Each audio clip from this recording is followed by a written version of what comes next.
Well, everybody's getting nervous now. Madonna just pulled her war video off VH1, and I think she was right to pull her video. Okay, I think she should have pulled her last 10. That's true.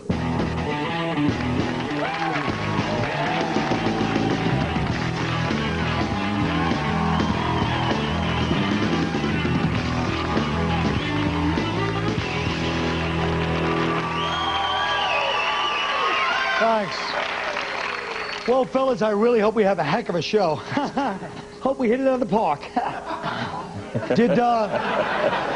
Now, do you think Madonna pulled that video because her conscience got the better of her, or she's just afraid of a Dixie Chicks reaction? She's a coward. That's why she pulled the video. Of course. Really? Yeah, all of a sudden Madonna's worried about offending someone. Every video she does should have a face shot at the end of it. You know, on the one hand, it's a little insulting because she's claiming that Americans might misinterpret the point of the video. So on the one hand, it's insulting that she thinks we can't just take it for what it is. On the other hand, you can't sort of blame her for thinking the American public is stupid because, after all, we made her famous and she sucks. You're supposed to have a... This is the thing. She said, like, the video had a message, and it's like there was girls on the toilet and transvestite soldiers. What was the message? Give Jim Norton an erection?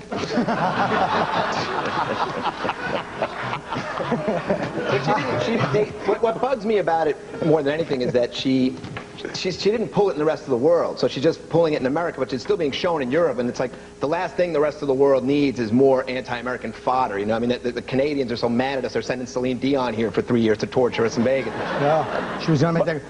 But don't you think, this is what I think it was a lot of pressure, though, because I think that the people who are for the war are getting just as annoying as the people against the war. Right. So everybody's, you know, on it like that, man. It's like everybody don't have to be for the war. And she's getting all this pressure, so I think that was the thing. It's a money thing. She had to get rid of it. But that's the point. How committed are you to things?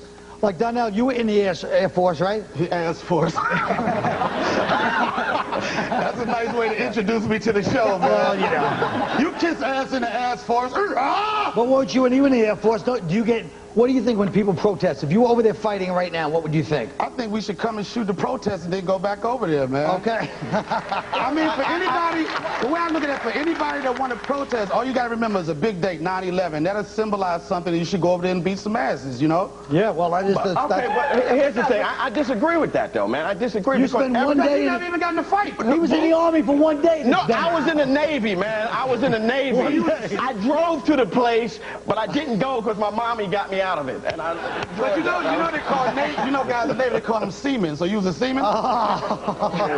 Hey, come on. But why is it wrong? Why is it wrong for people to protest? I mean, you know, that's an artist's place, is to make statements. You know, the only issue that I have is that Madonna never, you know, she never. What were her statements? I mean, what was she? Nobody wants to hear her thoughts. We want to see her tits. You know? Yeah, but I don't want to. She's like 144 years old now. In the context of your work, people want to hear your statements. That's why I was for Madonna doing the video, even though I don't agree with her, because it was in the context of her work. Michael Moore, to me, is a phony because he didn't do it as work. He just complained, no war for oil.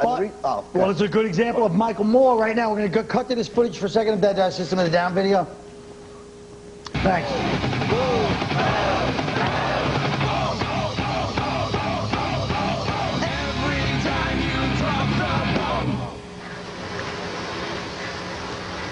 Now, okay, deep.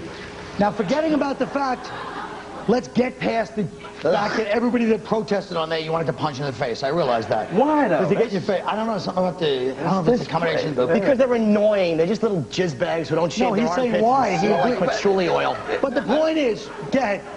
Go ahead. Why can't you be for the troops and be for maybe Bush and not for the war? Why not? What's the problem with that? Well, because you can't have it both ways. Yes, you can. It's like, look, when they first was about to go to war, I was like, don't fight, don't fight. Right. As soon as they started the war, I'm like, kick their ass, kick their ass. Right. I was with them then. So Right. what's the problem there? But that's different from having it both ways. But we ain't kicked enough ass yet. We haven't even kicked enough ass yet. We're about 3 miles from Baghdad. We're killing them. What are you talking about? But he knows the army from the inside. Look, What's going on with the soldiers as far as the training? We were talking this afternoon. I think... What is he, Tommy Franks? He don't know. He was in there for 4 years. Yeah. Shut up, Brian Gumbel.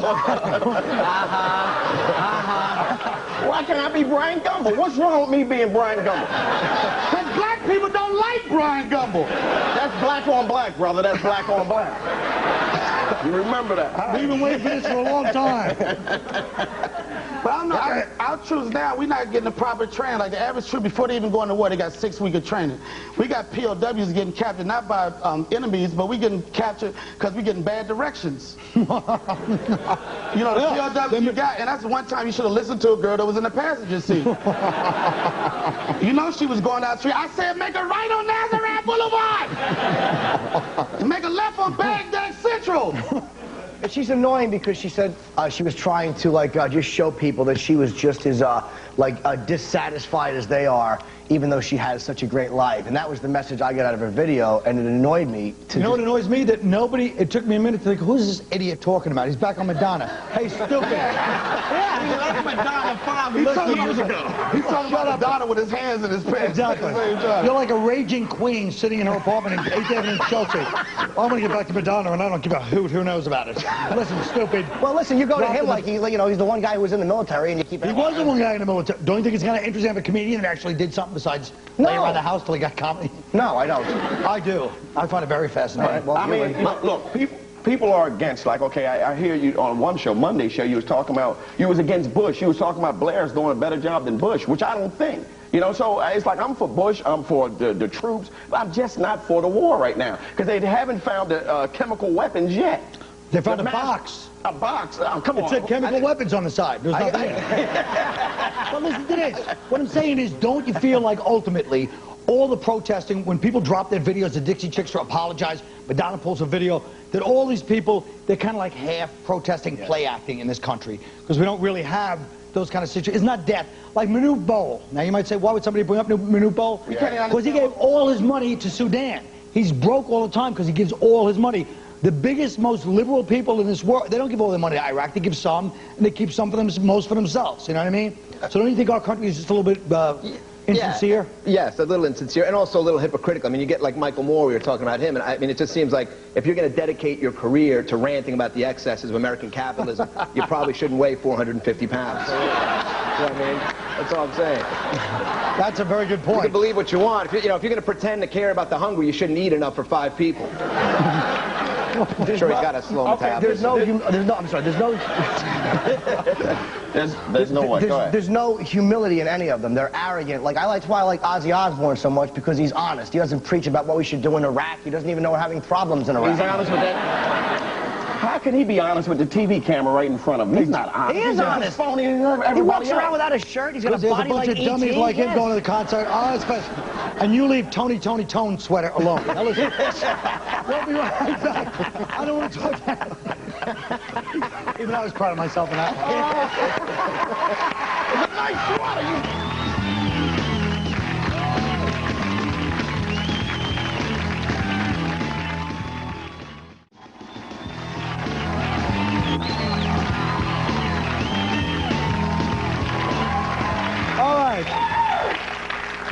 Okay, so here, taking a new tack, I'm reading the paper today. This guy, Scott McNally, he's the CEO of, like, Sun Microsystems, right?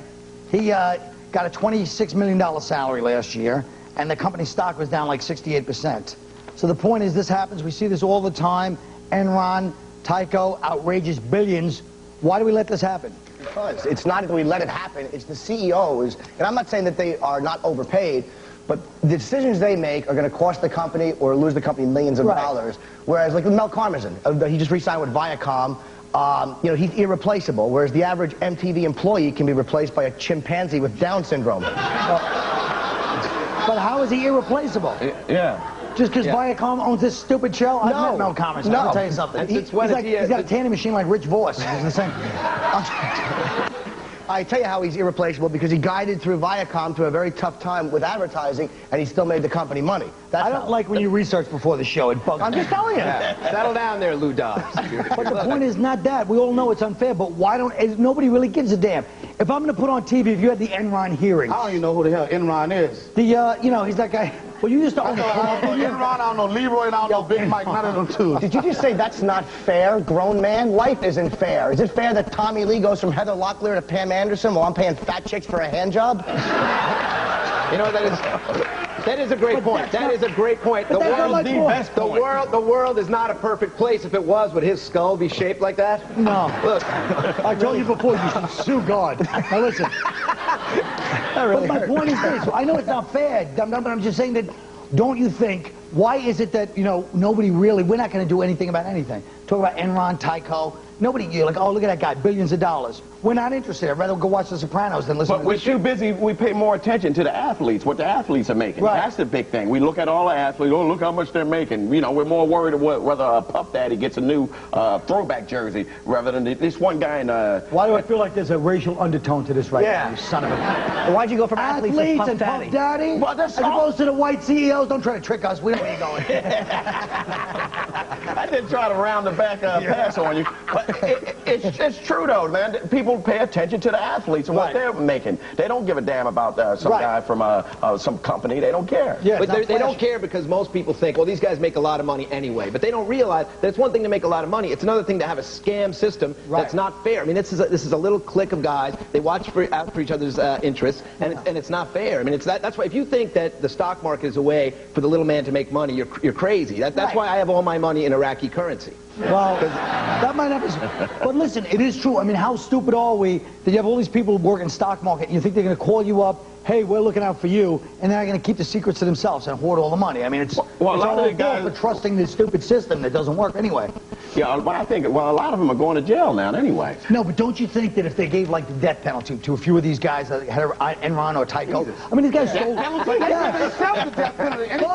Anytime the stock They market lost so much crashes, money, but I'm saying that if they gave them the death penalty, so people go, oh wow, they really did rob all these people's pensions, and they also ripped them off for 20 years, and they took their pensions. If you killed a few, we would get more into it. It would be like a kind of thing. But they kill themselves, though, Colin. But I'm saying it's more flashy. And you go, oh God, they really give it. Then there's something at stake, and you'd be interested in watching. That would stop anything, Colin. Every white CEO has that stock dropping gun in the drawer. And when it goes down, every white CEO has a stop dropping gun in the drawer. When the stocks crash, first thing they do, pow, jumping off buildings. Black people, that's why black people are not CEOs, because we don't got time to blow our brains off and jump off of buildings. No. We got to worry about baby mama and stuff like that. Nah, there's a lot of... We're CEOs now. It's 2009. The leader of the leader of a Jamaican posse is not a CEO, stupid. And the death penalty is an awful example if you gave the death penalty. Shut up. It's not an awful example. You want the death penalty to be the answer to every problem in the world. You can't just kill executives for corporate scams. No, do you really think that? Do you really want? No, I'm not saying because take their money from them, make them apply for Section 8 housing. But I'm saying if you want to get the public interested, you got to have violence or sex involved in anything. And if you start killing people, people are going to say, hey, look, the guy from Enron, he's in trouble. Let's see if he gets the death penalty. Well, why don't we just What? Why don't we just rape him then? Yes. Let's just rape him. I'd love to see Milken sticking it to Ivan Boesky. I knew that wouldn't get a laugh, but it was clever. One thing I like about this crowd, they know that I had a good idea and you guys just ruined it. No, you didn't. Now listen, shut up. That was a good one. But speaking of corporations, I don't think the ads coming up right now are sponsored by Doctors Without Borders. We'll be right back.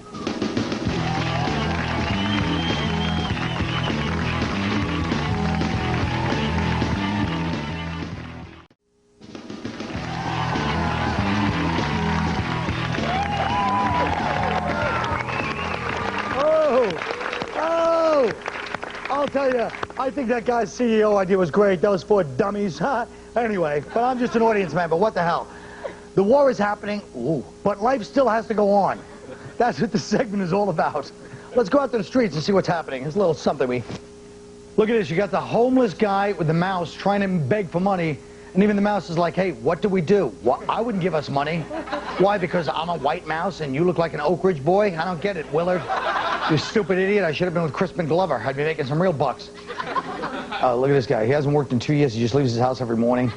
Gets on his cell phone, which has already been cut off. I figured out why they won't hire me in these interviews. My coach from 1985 stands there. He's like, I don't know. So I just stand here. Maybe my job will come back. Okay. Here's the plan. Nobody's going to know. We walk in to Kitty Peabody.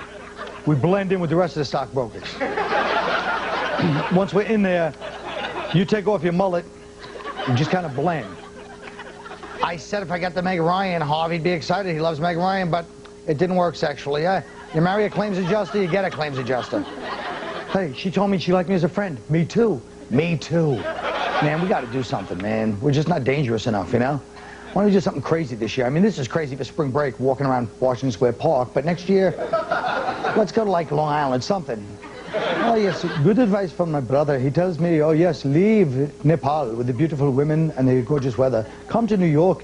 You can serve fat people from Missouri stale pretzels while they try to press their face against the Today Show. Yes. Oh, I had tenure. I was the chairman of the department. And that damn Devin, she came in. She transfixed me.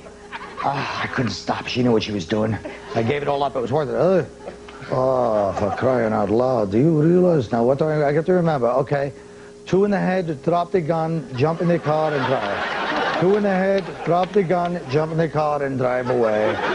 Okay, just that casual. Oh, yes, good move, definitely. You're smart, my brother. I'd like to stab him in the face with a fork. Oh! Whoa!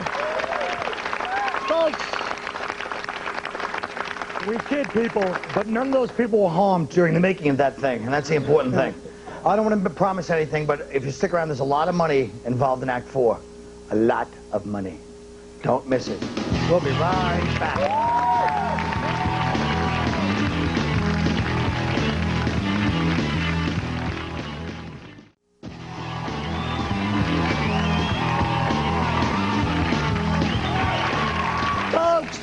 Welcome to the money-making infomercial we call Act 4. Our topic is money, and who better to talk about money than people who barely earn enough on the road to pay for prostitutes and beer. We asked them to imagine they are CEOs whose stock is down 50%, but they just got a multi-million-dollar raise. We want you to tell the stockholders why you deserve your raise. Donnell, would you like to start? I want to give a shout out to everybody in Brooklyn first off. Now, some of you 401k punk bitches may ask, how does our CEO get a raise when the company is doing so bad? First off, you have to understand what CEO means to a brother from the hood. Criminal employment opportunities. If you're still confused, let's just say, this is my reparation check for 400 years of slavery. Word up.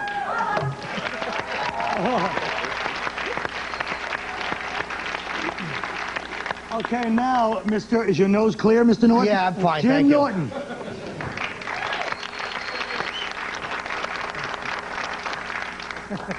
Ladies and gentlemen, I'm aware that a lot of you here at Nasseria Vacations are really nervous. I knew I shouldn't have changed that from Iraqi, but I'm stupid. This, combined with the multi-million-dollar loss due to the Colin Quinn workout video, has sent stock plummeting down to a whopping 4 rubles a share. Well, let's look at the glass as half full. Someday it may become fashionable to have a body like William Frawley, in which case we'll sell enough of these to put us all on Easy Street. There's also been much to do about my decision last month to dump all our interest in the Chinese surgical mask industry. How the hell was I supposed to know that all of a sudden people would feel safer receiving anal sex from a Dominican heroin user than having Jackie Chan sneeze on them? I really almost... That was a noble effort, they call that. You know what the thing about me that really did hurt, man? It's like I'm a punchline to you about my body. Good, boss. Yeah, I do look good. You look great. Son of a... Greg Giraldo. Thank you. Hello, peons. I know our stock price just went down like Jim Norton on a $10 hooker, but it wasn't my fault. We ran into some labor problems. They just don't make Guatemalan kids like they used to. Look, sometimes things don't work out the way you planned. We tried selling our line of women's softball equipment in Afghanistan. Then we learned there were no big fat lesbians in Afghanistan. Who knew with the burqas? Bottom line is, I'm better than all of you, so pay me or I'll go drive another company into the ground. All right. Thank you. Keith Robinson.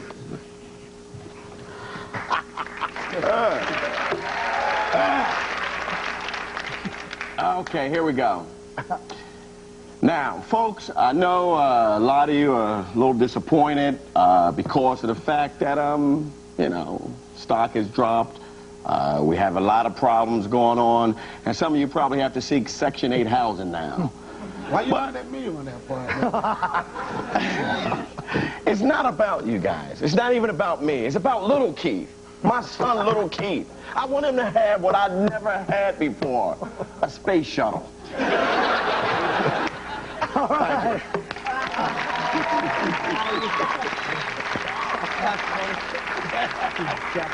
Oh, I like that. He made an executive decision at the last minute. Get ready. Okay, folks, this is mine, believe it or not. I'm actually going to do one now, although all roads... This is a time for tightening our belts. I have to lay off 10,000 factory workers, 100 executives, and the first mate on my yacht. This is not easy, but just think how much worse it would have been if Bush's tax cut hadn't have gone through. That was a